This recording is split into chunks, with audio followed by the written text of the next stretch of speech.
camera. I'll do that for you. Beg your pardon? I'll take a photograph of all of you together. That's very kind of you. Now, if you just press this button here... Oh, that's all right. I know about cameras.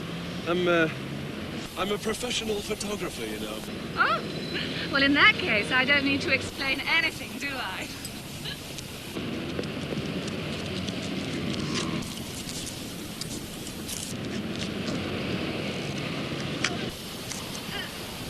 It won't work unless... That's all right. I know what I'm doing. Yes, but if you... Don't worry. Smile, everyone.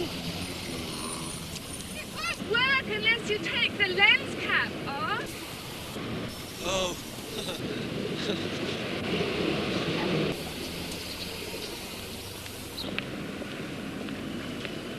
I probably would be the world's best photographer if I had a camera. It's time I bought one, really. Yeah. If I had a camera, I'd change the whole history of photography. Probably.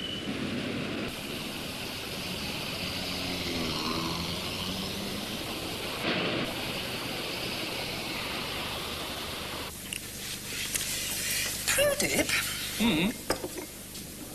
There's something I want to ask you. Go ahead. Which school would you go to if you wanted to interview some children? Oh, has Ted asked you to do that? Meaning he asked you first? Well, as a matter of fact, he did, yes. But you see, I'm rather busy. Whereas you don't seem to have very much on at the moment. Oh, really? You don't look very busy. I may not look very busy, but nevertheless I am. Extremely busy. Not too busy to read the paper? This is all research. If you spent more time reading the papers, Sarah, you'd be a better journalist. If you weren't so arrogant, Prodip, you would be a nicer person. I'm sorry, Sarah. I don't have any change, love. If you give me 20 pence, I'll give you your £1 back. There.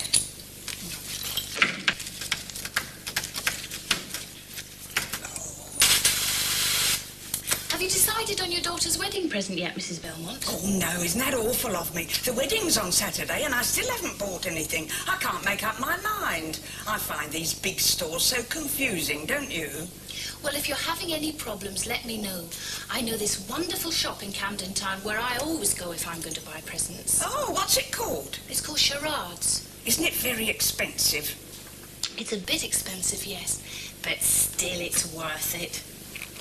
I'll take you there if you want. Oh, would you? I'd be really grateful. Look, I bought a new camera. Well, it's not new exactly. I bought it second-hand, but it's a good camera all the same. Oh, dear, that's something else we forgot about. A photographer. We don't have a photographer for the wedding.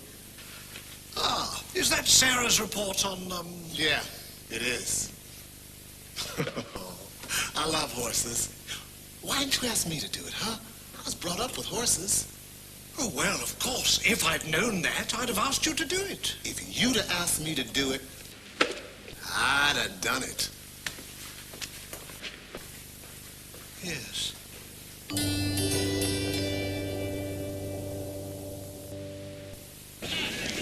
This is Epsom Racecourse, the home of the Derby. The Derby is the name of one of Britain's most famous horse races.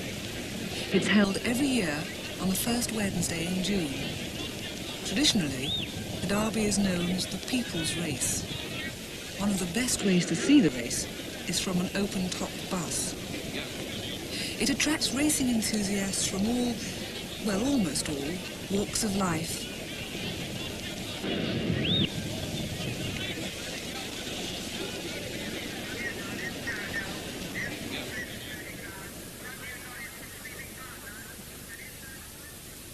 Horse racing isn't just a sport, it's also big business. Recently, a Derby winner was sold for £15 million.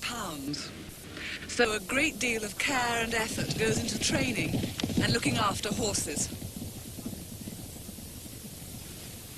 Betsy, how would you describe your job?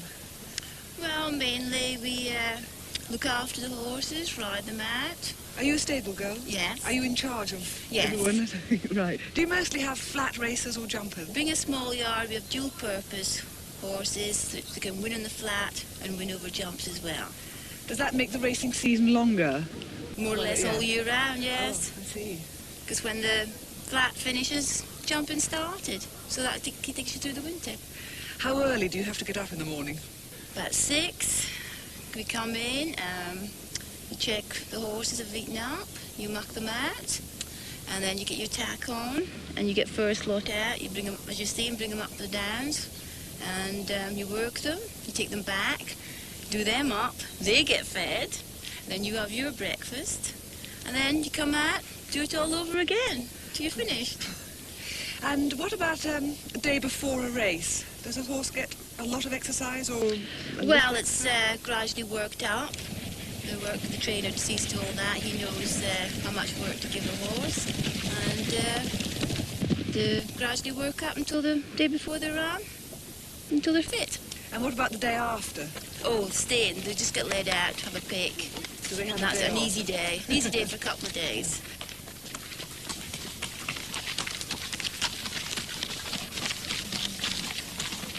David, at what age is a horse ready to race?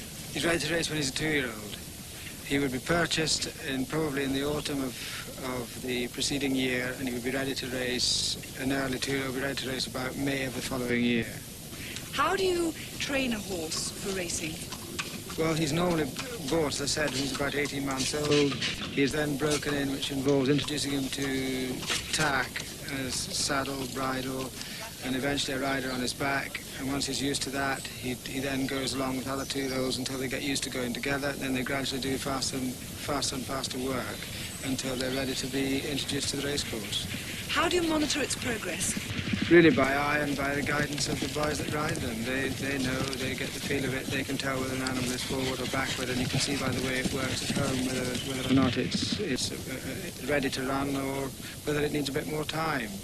Do you have a special feeding program? Yes, the horses are fed a basic diet of oats, nuts, and a few extra vitamins, vitamin supplements. What about the horse's health? The horses are looked at every day. I mean, I see them in the morning and I also see them at night. I go around them every night about 9 o'clock and I check them.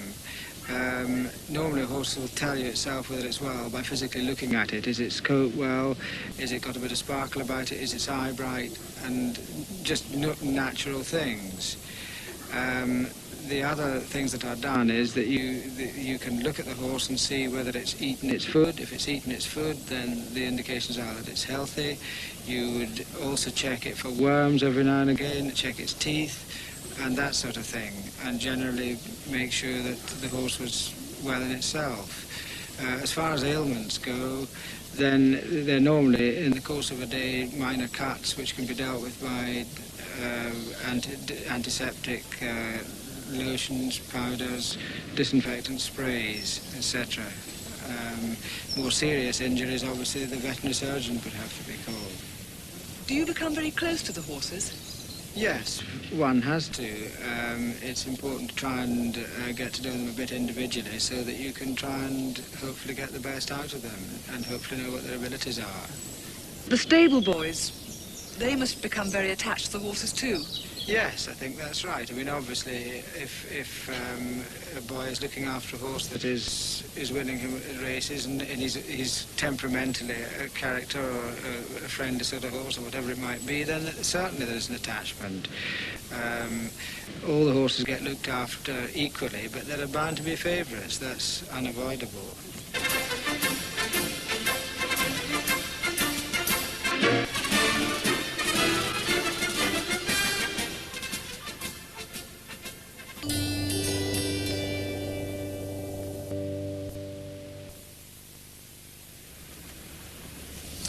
I'm sorry, but unless you've got a receipt, there's nothing I can do. But look, it says here, in case of complaint, please return this article to the shop where it was purchased. Yes, madam.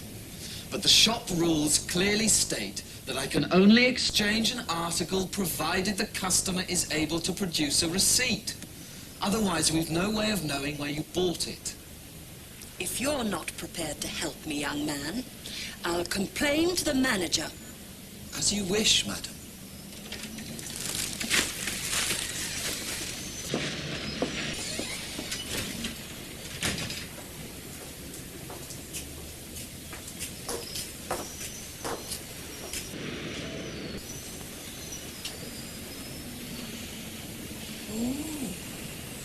I don't think I like this shop. This lady would like to buy a present, something nice. It's a wedding present for her daughter. Well, this model's very popular at the moment, and very fashionable. It's horrible. Yes. Yes, I suppose it is horrible, but very fashionable. I want something, you know, nice. Something ornamental to hang on the wall. Don't you think she'd like something a bit more modern, Mrs. Belmont? Oh, I'm not buying her that clock, even if it is modern. It's not as if she's a teenager anymore. Oh, this isn't a clock for teenagers. It's high technology. If you want some old-fashioned clockwork monster, then you'll have to go somewhere else. That's exactly what I intend to do.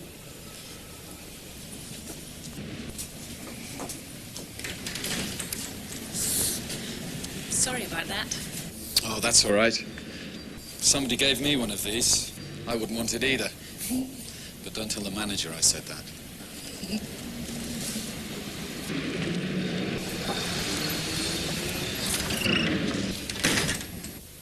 If you don't stop watering that plant, Corinne, it'll drown. What do you know about plants, Prodip? Honestly, sometimes you behave as if you know everything. Well, just look at it. It's not well, is it? I mean, this, Corinne, is not a healthy plant. Look. Green fly. Where? There. Oh, hell, you're right. I'll give you a tip. If you put a mirror underneath the pot, the green fly will disappear. Are you serious? Of course. In spite of these beautiful fingernails, I happen to know a thing or two about plants. You see, each green fly, as it comes into land, sees its own reflection in the mirror. Well, the green fly, being like certain people in this office of limited intelligence, is immediately very confused. It doesn't know whether it's flying upside down or not. It senses that a green fly crash may be imminent. And wisely, it flies onto another plant where there is no mirror. You need a holiday. If you have any other problems with your plants, be sure to let me know. If I needed any advice about plants, Prodip, you'd be the last person I'd ask. All the same, try the mirror. It works.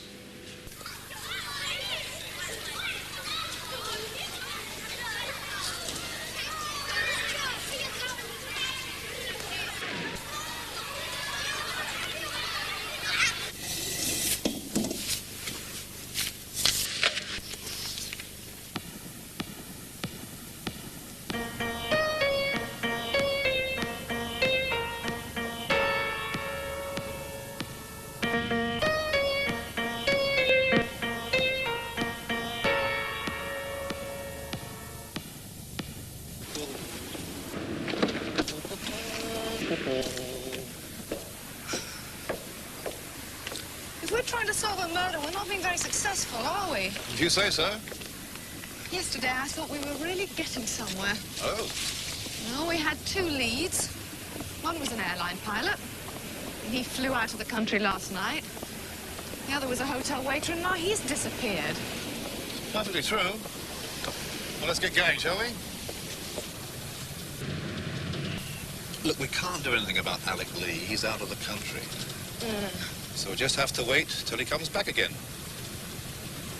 And I've had some inquiries made about your disappearing friend, Kelly. What? He's been sacked from 2 other hotels.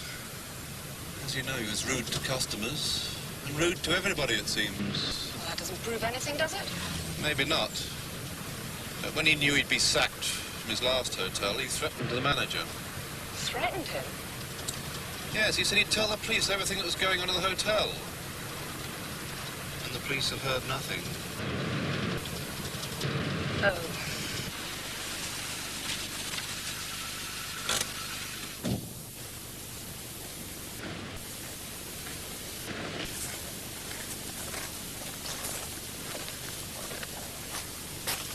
I wouldn't mind one of these. I didn't know you were the sporty type. There are lots of things about me you don't know.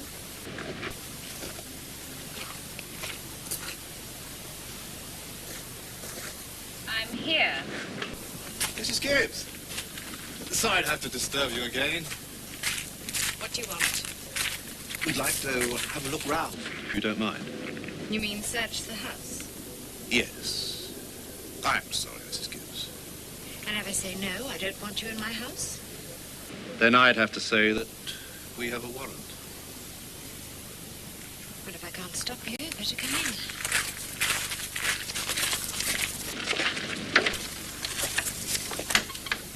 Oh, just look who's enjoying every minute of it.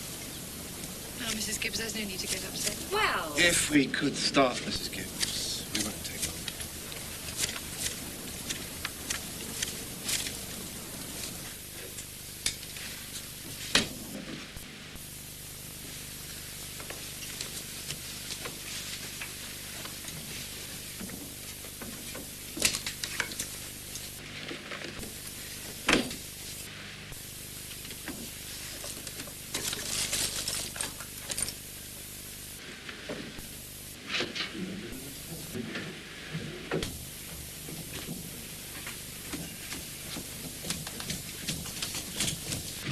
Finished upstairs. Did you find anything?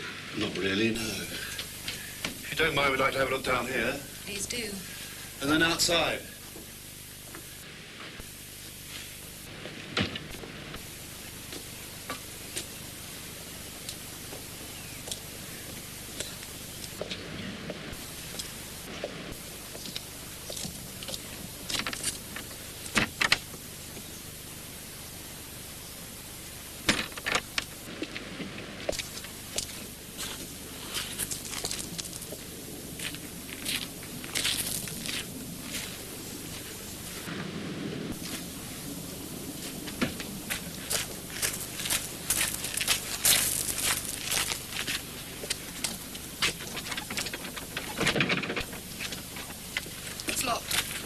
Find a key somewhere.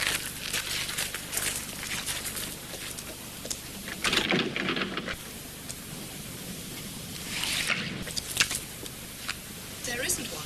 Well, there must be one somewhere. But I hardly ever went into the garage from one year to the next, so I don't know where he kept the key.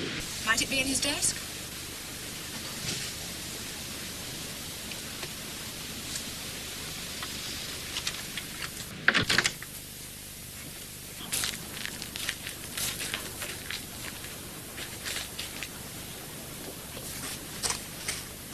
Got one? I've got 3.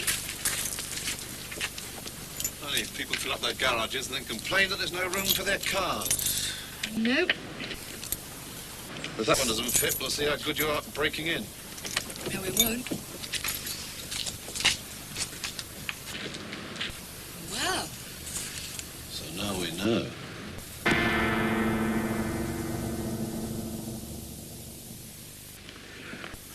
Corinne? Why have you put all these mirrors under your plants? Oh, didn't you know? That keeps the green fly away. It's a well-known fact.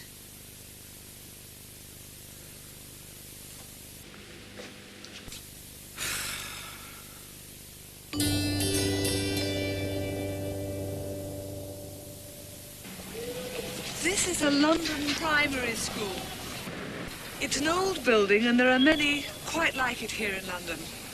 I've come here this afternoon to talk to some of the children and ask them some interesting questions.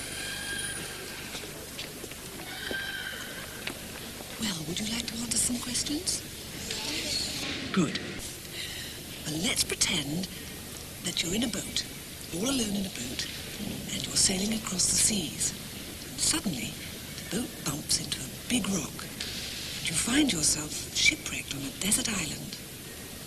What would you do if you found yourself shipwrecked on a desert island? Can you tell me? What would you do? I'll build a house, and every day I would look, go up on the lattice and look if the ship is coming. And I build a boat and go back. Would you? I'd get a big tree and I'd build a boat and then I'd find some cloth and then build a piece of thing and then I'll build a flag and then I'll sail it across the sea. You'd stay at home, would you? I would get out the boat and then make a house and then I would stay there until I can make another boat. Yes. Would you go fishing? No. What would you do for food? I would bring my food.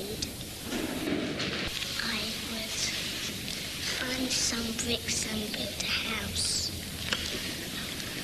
I'll build a house with wood.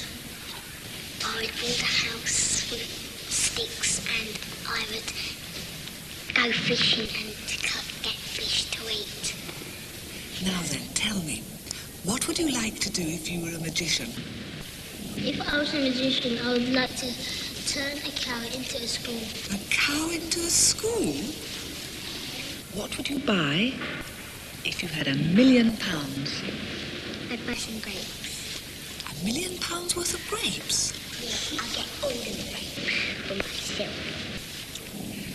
What would you do if a visitor from outer space landed in the bottom of your garden? If a visitor came out of space and landed in the bottom of my garden, I'd tell my mum. What would you do? Chuck stones at it, asking to come in and have a cup of tea. Do you think it'd like tea? I don't know. If a UFO landed in the bottom of my garden, I'd ask him if I could go in these floats also. I'd just say, come in and I'll give it something to eat if it's hungry, and a cup of tea, and I'll tell my mum, and my mum will be kind to me. What would you do if you saw a lion walking down your street? Run back in my house. What if he was a friendly lion? I'd take it to the zoo. I'd take it to the zoo and then I'd go to see it every day. Keep him as a pet. Friendly lion, I'd tell him to kill my teacher.